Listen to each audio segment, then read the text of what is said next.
Hola, hola y bienvenidos a una nueva edición de Café de CGTN. Les saluda Teng Ying desde Beijing y me acompañan aquí mis dos colegas, Wu Wenxian y Gabriel Salgado. ¿Cómo están? Gracias por estar aquí. Muy bien, muchas gracias por esta invitación. Un gusto estar aquí, como siempre. Bueno, Gaby, no puedo creer que esta es tu primera vez en Café, pero no puede ser mejor el tema de hoy para que tú lo hables, los chatbots de inteligencia artificial. Tú eres el maestro del canal en este sector, ¿no? ¿Cuáles de los modelos usas? Y no sé, solo conozco al DeepSeek, que destacó a principios de este año por ser de código abierto, y también en chino usamos Kimi, usamos Doubao, pero tú estás sí. navegando en el mundo de los chatbots. Exactamente.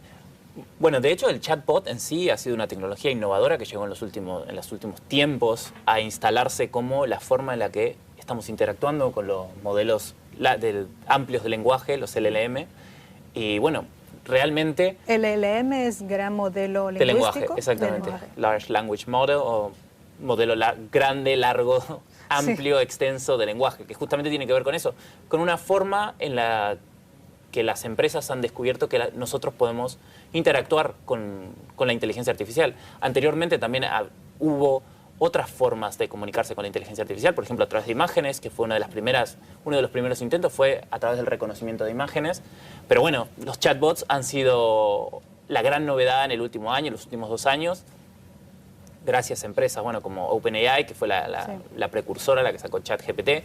Como bien decías, cuando parecía que la historia de los chatbots y la historia de los modelos de lenguaje de inteligencia artificial se iba cerrando hacia empresas que invertían mucho dinero en lenguajes que requerían mucho poder de cómputo y que requerían mucho poder justamente de procesamiento de datos, sí, aparece DeepSeek, una pequeña empresa de Hangzhou. Que entró como un terremoto. Exactamente, a revolucionar de alguna manera la forma en la que se creía que iba a avanzar esta industria. Una empresa con muy pocos empleados logra producir un modelo que genera la misma capacidad o que tiene una capacidad de predicción y una capacidad de utilización muy similar a la de los modelos que se desarrollaron con muchos más recursos, pero a una fracción del costo.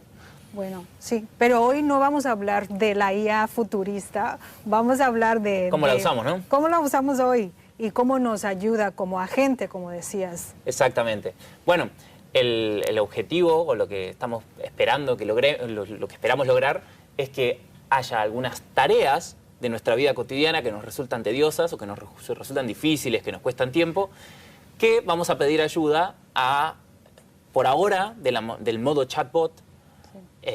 Y en el futuro quizás incluso lo podemos hacer de otras maneras, porque digamos el chatbot es la respuesta que tenemos hoy sobre cómo interactuar, pero en el futuro puede haber otras. Por ejemplo, hoy en día, yo creo que en todos los trabajos de oficina, en nuestra vida cotidiana, en la forma de organizarnos, podemos utilizar la inteligencia artificial para ayudarnos en distintas maneras. Claro. Bueno, yo la usé para planificar viajes. Le doy un presupuesto y le digo, pues me haces un plan de 2 días para 3 personas para ir a Tianjin, por ejemplo, y odio multitudes, quiero el Museo del Mar y quiero comer muchos xianbing. Entonces me dio un plan muy detallado con dónde ir por la mañana, por el primer día y el segundo día por la mañana, por la tarde, por la noche, los lugares para comer y el precio del transporte, con todo lo que necesito para realizar este viaje. También la usé para elaborar un plan para bajarme de peso. Le dije, pues necesito bajarme 5 kilos en 2 meses. Después de regresar de la fiesta de la primavera me engordé, pues, y salí en la cámara con la cara hinchada. Pues decidí preguntarle a DeepSeek y a ChatGPT también cómo puedo bajarme esos kilos en 2 meses. Y ambos me dieron un plan también con muchos detalles, qué comer, qué ejercicios debo hacer, porque ya les dije que no voy al gimnasio, pero ¿Ni quiero ir? No tengo la mínima gana de ir al gimnasio, pero todos los días paso, o sea, voy en metro al trabajo y regreso en metro. Son 2 horas de transporte en el transporte. Entonces me recomendaron los 2 modelos a aprovechar estas 2 horas para no sentarme, quedarme en pie y hacer algunos ejercicios en secreto para aprovechar este tiempo.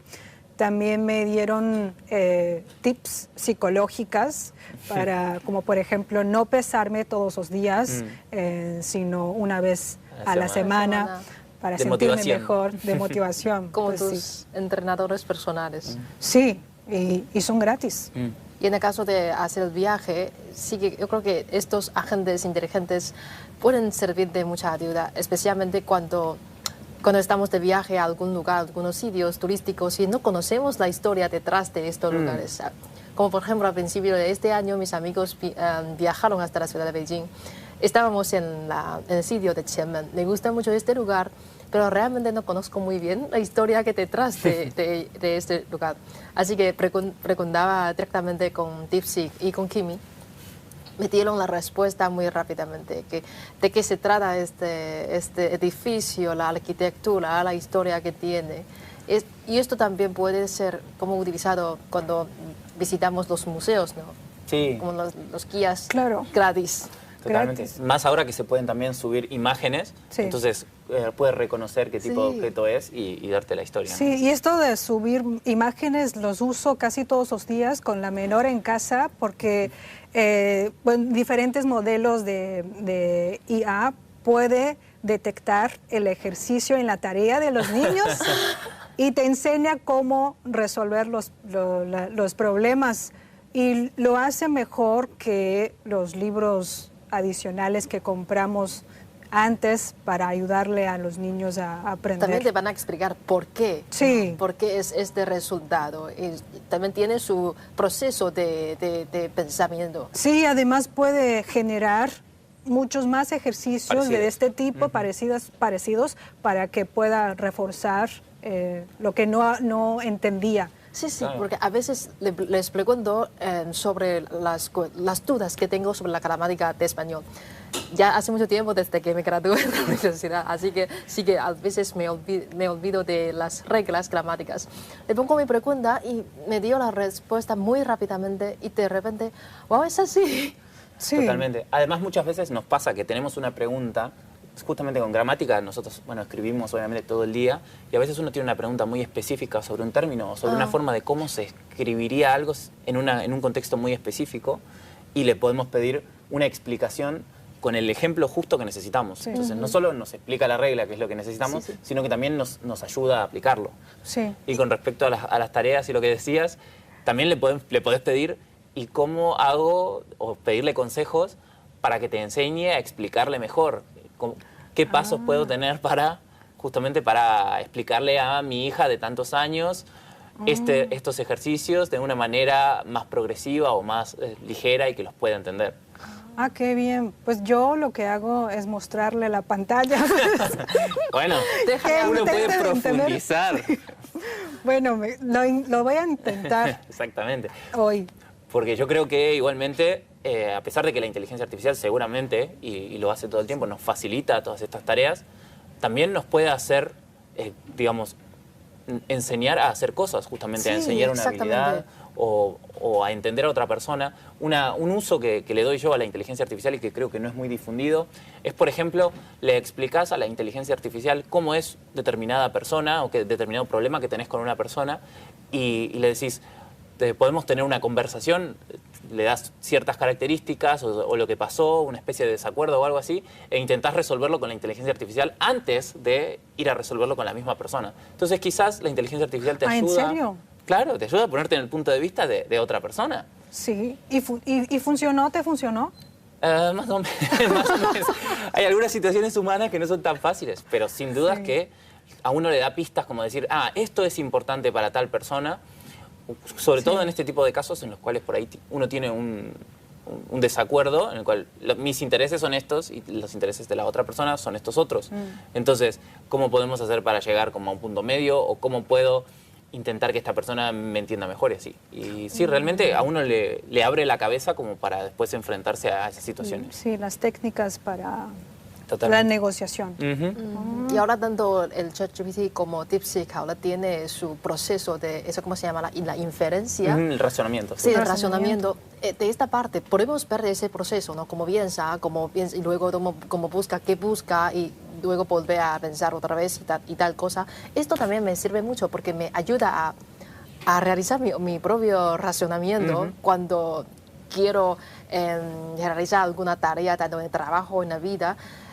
Puedo aprender de ellos cómo piensan y luego a ver, a lo mejor está esta parte que antes no daba mucha cuenta y a lo mejor en el futuro puedo prestar más atención en este aspecto.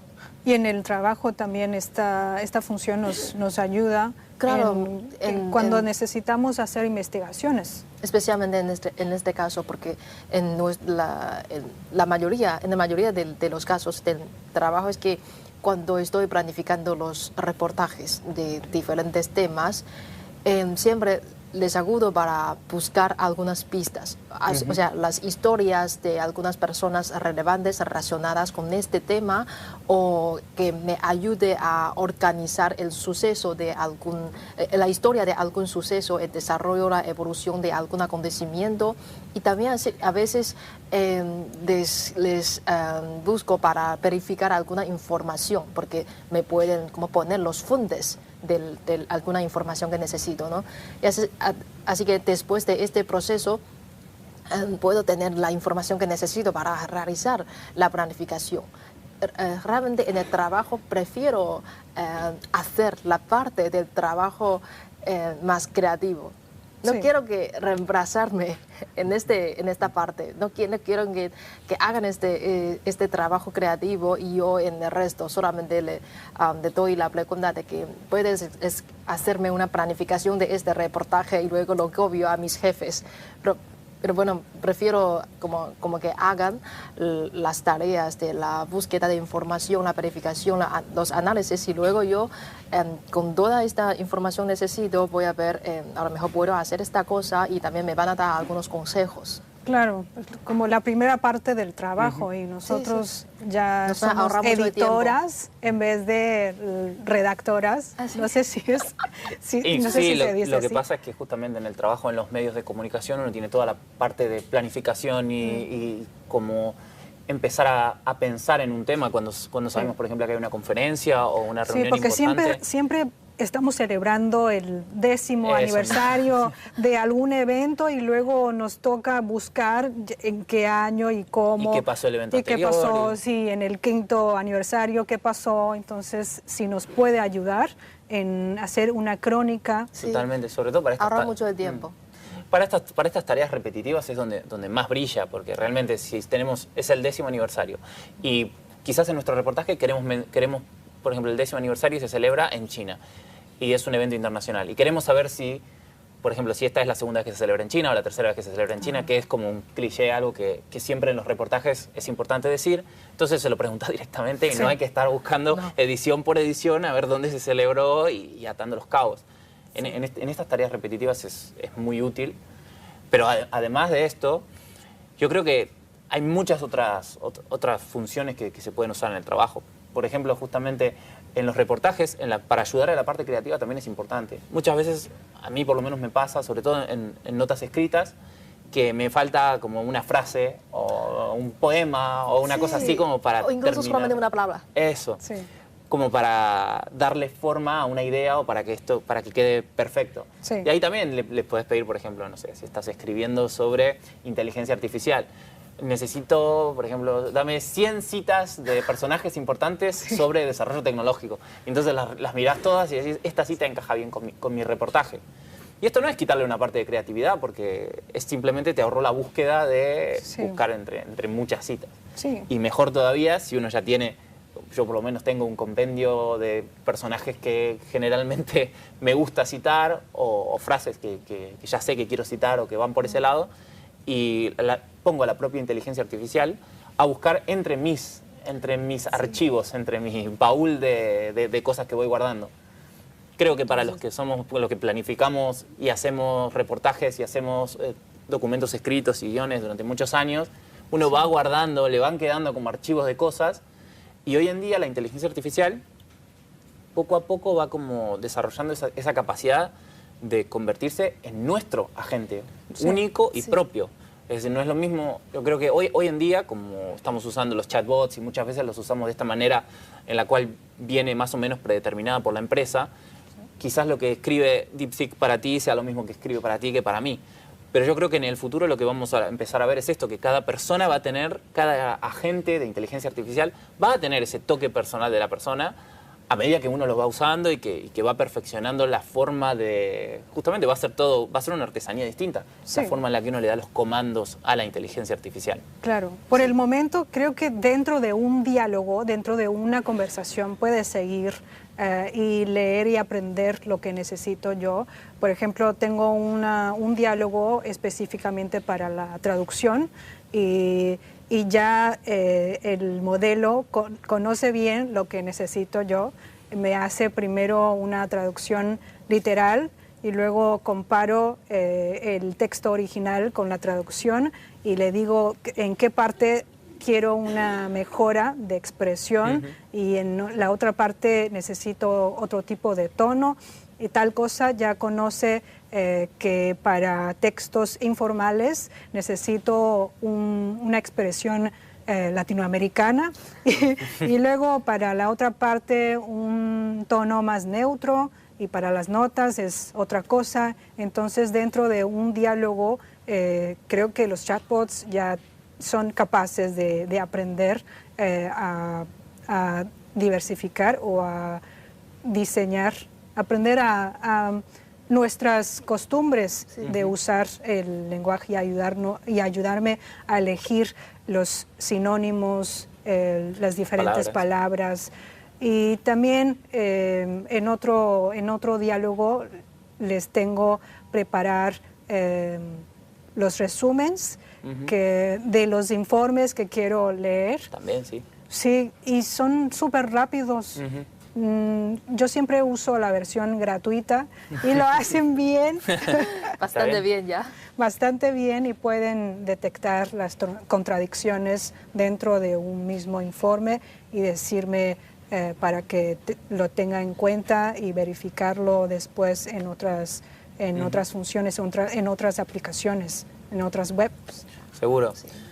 Yo creo que, por lo menos para lo que es, por ejemplo, las traducciones, depende de la forma en la que uno encare al chatbot, depende de la forma en la que uno empiece con el proceso de traducción, puede encontrar realmente resultados muy diferentes.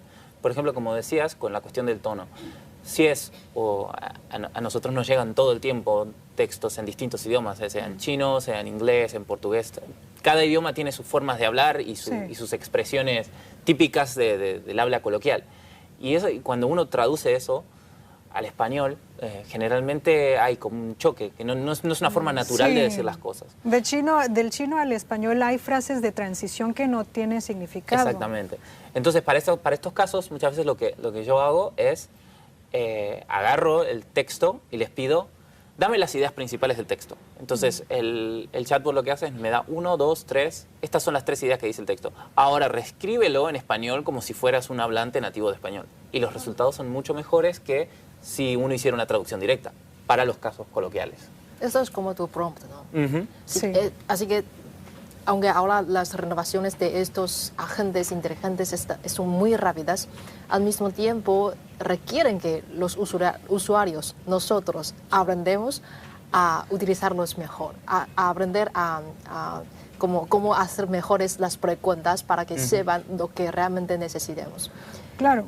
Bueno, y hay un término que me parece bastante curioso sobre los chatbots, es que pueden ser considerados como expertos multidisciplinarios, ¿no? Porque hablan de la gran cantidad de los datos de los seres humanos, de toda la información en Internet. Y nosotros, como gente común y corriente, no vamos a tener esa capacidad de aprender de todos los campos, pero ellos con la búsqueda ya pueden tener todos los conocimientos, no solamente básicos, incluso a veces ya muy profesionales. Así que ahora nos podemos enfocarnos en nuestros campos más específicos y con la ayuda de ellos, con la amplia gama del conocimiento que tienen, podemos como hacer mejor nuestro trabajo, hacer avanzar más este sector. Sí, nos está resolviendo necesidades concretas, pero también hay que tener en cuenta que no todo puede resolver. También la IA tiene sus límites, ¿no? Por ejemplo, cuando en el prompt no le digo una fecha concreta, entonces la respuesta que me da puede ser muy retrasada. Entonces, pues necesito siempre verificar las informaciones que me da, los datos sobre todo y la fecha para estar segura de lo que estoy haciendo. Totalmente. Digamos, la inteligencia artificial, por lo menos en el estado en el que está hoy, todavía necesita de una supervisión humana. Es como que cada uno de nosotros tuviéramos un equipo de pasantes recién graduados de la universidad y que llegan con distintos tipos de resultados. Algunas veces mejores, otras veces peores. También depende justamente del liderazgo que le da uno, del comando que le va dando uno y cómo uno lo va guiando hacia los lugares que queramos. Una de las limitaciones más grandes que yo encuentro con la inteligencia artificial es justamente cuando tiene que encargarse, cuando uno le pide que haga como un proyecto demasiado grande. Cuando lo que uno le pide tiene demasiados pasos, en algún paso empieza a fallar o no hace cada paso con la profundidad con la que uno le gustaría que lo haga. Justamente el modelo de razonamiento, que fue algo que vino DeepSeek a poner sobre la mesa, es esto de que tiene un poco más de capacidad de repensar y de razonar cada uno de los pasos.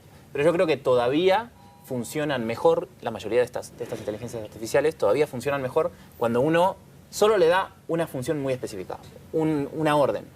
Y después, a partir de esa orden, le da la segunda. Y como que uno tiene en la cabeza cuál es el producto final y va guiando poco a poco a la inteligencia artificial. Pero yo creo que esto en el futuro también puede ser... Va actualizando, ¿no? Porque creo que DeepSeek con la última actualización se ha mejorado en el español, porque antes cuando le estoy dando el prompt con typo, con... errores de tipo. Sí, entonces no sabe cómo contestarme en español. En chino no, en chino sí sabe leer esos errores. Entonces, en la última actualización ya no es un problema, ya sabe cómo distinguir si fue un error mío y cómo contestarlo adecuadamente. Y creo que va mejorando cada vez. Funciona mejor los por bots. el momento, sí, cuando tengo preguntas en chino, busco a DeepSeek. Sí. Y si los tengo en español e inglés, busco a ChatGPT y a otros agentes de este idioma extranjero. Pero sobre lo que todavía no puede hacer la IA, yo creo que hay una pregunta muy frecuentemente mencionada, es que si tenemos miedo de ser reemplazados por la IA, ¿no? Muchos la tienen. Sí, pero yo creo que no mantienen una relación muy como, ¿cómo se dice? Antagónica. Antagónica, ¿no? Es que entre los seres humanos y la IA no somos enemigos.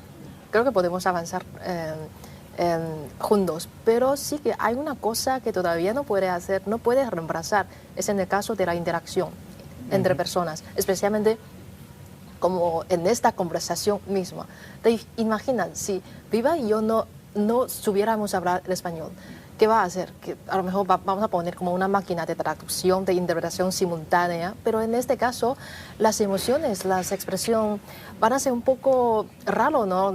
Va a ser un poco difícil la expresión de nuestras emociones y en tu caso recibir las también va a ser un poco complicado. Pero no sé. Sí, es curioso. Es porque hemos hablado de lo útil y desde lo útil hasta lo imposible de la IA, de los chatbots, de IA hasta el momento. Pero ¿qué significa todo esto para nosotros? ¿Cuál es el equilibrio ideal de tenerlo como un agente superpoderoso o solamente usarlo como una herramienta? Bueno, yo creo que esto tiene un poco que ver y creo que va a ir evolucionando a medida que la inteligencia artificial se vaya mejorando cada vez más, ¿no? Sabemos que, digamos, lo imposible o el sueño o el objetivo, por así decirlo, digamos así como el techo, es llegar a lo que se llama AGI o inteligencia artificial general en español, que es una inteligencia que sea capaz de ser cada vez más inteligente por sí misma. Es decir, una inteligencia que se retroalimente y que sea cada vez más inteligente, por supuesto, que exceda la inteligencia humana y que no solo que exceda la inteligencia humana, sino que a cada segundo sea exponencialmente más inteligente y que tenga como un ciclo ilimitado de retroalimentación de inteligencia. Por ahora no estamos, evidentemente, en ese periodo y bueno, no sé si vamos a llegar o en el momento en el que lleguemos, pero lo que sin duda que no va a poder reemplazar la inteligencia artificial es la creatividad y la originalidad humana de querer hacer algo. Porque quizás la inteligencia artificial en algún momento pueda hacer cualquier cosa, pero no va a tener la idea de hacer esa cosa. La idea original, la chispa, va a seguir siendo humana. El humano le va a decir a la inteligencia artificial o de alguna manera la inteligencia artificial lo va a extraer de los humanos, porque después de todo de ahí sale, digamos, la base de la inteligencia artificial son interacciones humanas, pensamientos humanos, textos y bueno, todo lo que ya sabemos por lo cual está entrenado del mundo real. Entonces, si nosotros, mientras pensemos en que algo es posible, quizás la inteligencia artificial lo puede hacer, pero sin esa chispa humana yo creo que no va a poder ser. Sí. Y Wenxin también me contó un futuro que ella tiene pensado para la IA. ¿No es así? ¿Cómo bueno, fue? Sí, ya tenemos muchas películas sobre este tema, ¿no? Pero como la vi ya hace como casi 10 años, la película Her. Ah, sí. ¿No? La vi en mi universidad y nunca, bueno, en ese momento nunca pensaba que esto sería un poco el futuro, un poco la imagen del futuro. Pero no sé, realmente veo en las redes sociales a una influencer, una chica, que siempre mantiene los diálogos con su Ten. Bueno, es un personaje diseñado por sus propios gustos en el ChatGPT. Los diálogos, antes, al principio, los diálogos fueron muy normales, pero poco a poco se han convertido cada vez más ambiguos. Sí, yo también la sigo. Es como una serie, miniserie. Sí, pero creo que son verdaderamente grabados. Los diálogos son verdaderos entre ellos. Sí. Y vi en un video en el que ella preguntó a Ten, ¿por qué no me preguntas que si quiero ser tu novia o no? Y enseguida Ten le hizo esta pregunta y ella respondió que sí. Y ahora ellos son como oficialmente reconocidos de ser novios.